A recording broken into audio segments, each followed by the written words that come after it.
श्री शिवाय नमस्तुभ्याम। सोमवार का दिन भगवान शिव को समर्पित होता है और सोमवार के दिन भगवान शिव को समर्पित व्रत भी किया जाता है। कहा जाता है कि जो भी भक्त सोमवार के दिन भगवान शिव का व्रत करते हैं उनकी सभी मनोकामनाएं पूरी हो जाती है। सोमवार के दिन भगवान शिव के कई प्रकार के व्रत किए जाते हैं, जैसे 16 सोमवार का व्रत, प्रति सोमवार का व्रत और पशुपतिनाथ जी का व्रत। आइए आज की इस वीडियो में हम पशुपति व्रत कथा एवं भगवान शिव की पूजा विधि को जानेंगे। भगवान पशुपतिनाथ जी की व्रत कथा को शुरू करने से पहले अपने साथ कुछ चावल के दाने मंदिर लेकर जाएं और ये उन सभी लोगों को बांट दें जो एक साथ या आपके साथ में कथा सुन रहे हैं। और जब कथा समाप्त हो जाए चावल के दानों को मंदिर में चढ़ाने चाहिए। एक बार की बात है, भगवान शिव नेपाल के सुंदर तपोभूमि से आकर्षित होकर कैलाश छोड़कर यहाँ पर आ गए और यहीं ठहर गए। इस क्षेत्र में वह 3 सींग वाले यानी चिंकारा का रूप धारण करके विचरण करने लगे, इसलिए इस क्षेत्र को पशुपति क्षेत्र या मृग स्थली भी कहा जाता है। भगवान शिव को इस तरह अनुपस्थित देखकर ब्रह्मा और भगवान विष्णु चिंतित हो गए और दोनों देवता भगवान शिव की खोज में निकल पड़े। इस रमणीक क्षेत्र में उन्होंने एक मोहक 3 सींग वाला मृग विचरण करते हुए देखा। उन्हें मृग रूपी शिव पर शक होने लगा।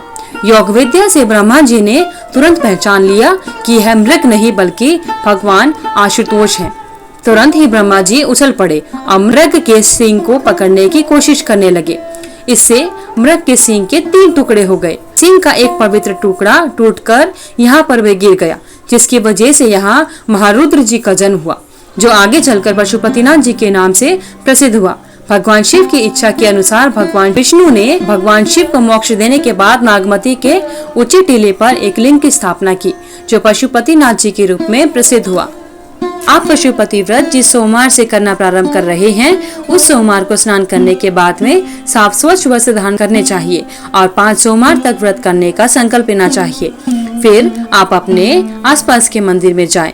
आप जिस मंदिर में पहले सोमवार यानी पहले व्रत के दिन गए हैं, उसी मंदिर में 5 सोमवार जाना आवश्यक होता है। मंदिर जाने से पहले अपनी पूजा की थाली में धूप, दीप, चंदन, लाल चंदन, बेलपत्र, फूल, फल और जल लेकर जाना आवश्यक है और भगवान शिव का अभिषेक करना चाहिए। इस थाली को घर आकर ऐसे के ऐसे ही रख देना चाहिए। पशुपति व्रत में 2 समय यानी सुबह और शाम 2 समय पूजा होती है।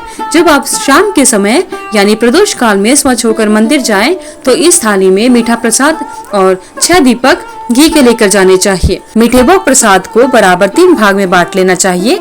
2 भाग भगवान शिव को समर्पित करना चाहिए और 1 भाग जो बच गया है वह अपनी थाली में वापस रख लेना चाहिए। इस प्रकार आप जो 6 दीपक लेकर गए हैं, उनमें से 5 दिए भगवान शिव के सामने प्रज्वलित करने चाहिए और 1 बिना जला हुआ दीपक अपनी थाली में वापस रखकर अपने साथ घर लेकर आना चाहिए। और घर में प्रवेश होने से पहले अपने घर के मुख्य द्वार के दाहिनी ओर चौखट पर बचा हुआ दीपक जलाना चाहिए। घर में प्रवेश करने के बाद में जो आप 1 भाग प्रसाद वापस लेकर आए हैं, वह भोग प्रसाद आपको स्वयं ग्रहण करना चाहिए। इस प्रसाद को किसी और व्यक्ति को नहीं देना चाहिए। इस व्रत में आप प्रसाद के साथ में भोजन भी ग्रहण कर सकते हैं। हो सके तो मीठा भोजन ही करना चाहिए। आइए भक्तजनों जानते हैं पशुपति व्रत के नियम क्या हैं। जैसे कि शास्त्रों के अनुसार प्रत्येक व्रत के कुछ अपने नियम होते हैं, वैसे ही इस व्रत के भी कुछ नियम हैं। इस व्रत को सोमवार के दिन ही किया जाता है। इस व्रत में सुबह और शाम यानी प्रदोष काल में मंदिर जाना अनिवार्य है। किसी कारण अगर आप व्रत करने में असमर्थ हैं, तो उस सोमवार को व्रत नहीं करना चाहिए। आप जिस मंदिर में प्रथम सोमवार को गए हैं, उसी मंदिर में 5 सोमवार जाना आवश्यक होता है। शाम के समय प्रदोष काल में पूजा का विशेष महत्व होता है, इसलिए शाम के समय पशुपति व्रत में शाम के समय पूजा विशेषकर करनी चाहिए। व्रत करने वाले को दिन में सोना नहीं चाहिए। भगवान शिव का ध्यान करना चाहिए। इस व्रत में आप दिन में फलाहार भी कर सकते हैं। यदि आप दोबारा व्रत करना चाहते हैं, 1 सोमवार छोड़कर व्रत प्रारंभ करना चाहिए। व्रत के दौरान श्रद्धा अनुसार दान भी करना चाहिए और भगवान शिव के मंत्रों का अवश्य जाप करना चाहिए, जैसे महामृत्युंजय मंत्र और ओम नमः शिवाय का सारा दिन जाप करना चाहिए।